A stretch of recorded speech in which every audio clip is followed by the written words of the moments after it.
Ever wondered how your body quickly releases energy when you need it?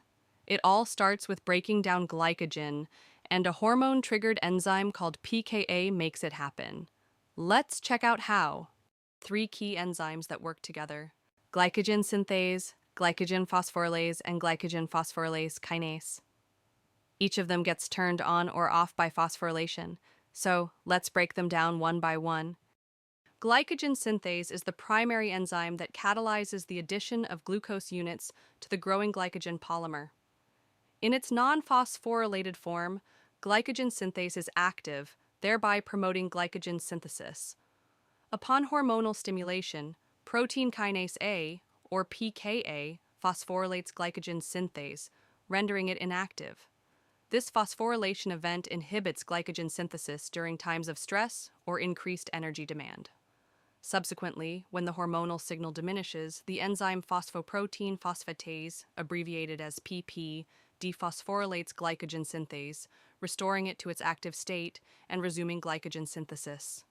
Glycogen phosphorylase kinase, or GPK, is a key regulatory enzyme in glycogen metabolism. GPK becomes active when phosphorylated by protein kinase A, or PKA. This phosphorylation occurs in response to hormonal signals such as epinephrine, especially during the fight or flight response. In skeletal muscle, GPK activity is further enhanced by the binding of calcium ions to its delta subunit, which is calmodulin. Thus, maximum activation of GPK requires both phosphorylation by PKA and calcium binding.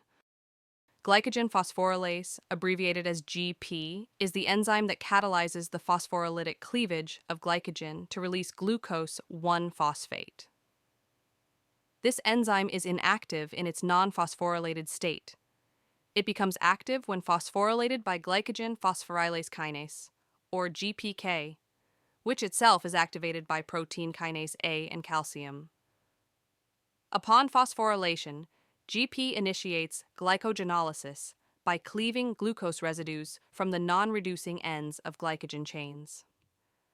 This reaction yields glucose 1-phosphate, which can then enter glycolysis or be converted to free glucose, depending on the tissue type. When the hormonal signal that activated PKA subsides, phosphoprotein phosphatase, or PP, dephosphorylates glycogen phosphorylase, converting it back to its inactive form, thereby suppressing glycogen degradation. The inhibitor of phosphoprotein phosphatase, or IP, is a regulatory protein that controls the activity of phosphoprotein phosphatase, abbreviated as PP. When protein kinase A, or PKA, is activated by hormonal signals such as epinephrine, it phosphorylates the IP protein. Once phosphorylated, IP binds to and inhibits PP, keeping it in an inactive state.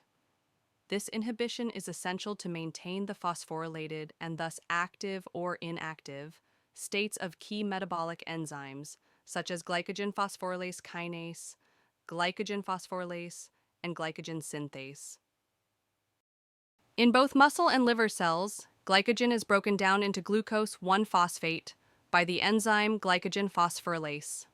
This glucose 1-phosphate is then converted into glucose 6-phosphate by the enzyme phosphoglucomutase.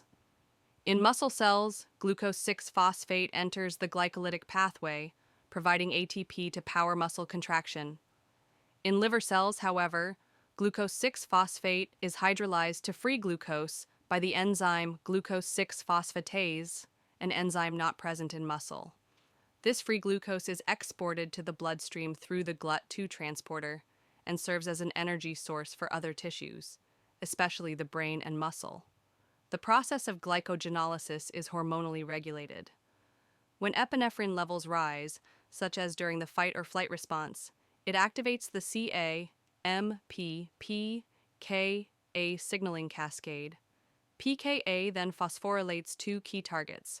It inactivates glycogen synthase, halting glycogen synthesis. It activates glycogen phosphorylase kinase by phosphorylation.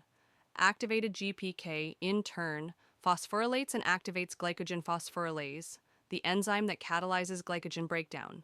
In skeletal muscle, GPK is a multi-subunit enzyme composed of 4 types: alpha, beta, gamma, and delta.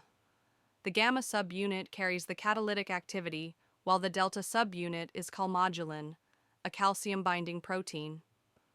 GPK is maximally activated by both phosphorylation by PKA and calcium binding to calmodulin.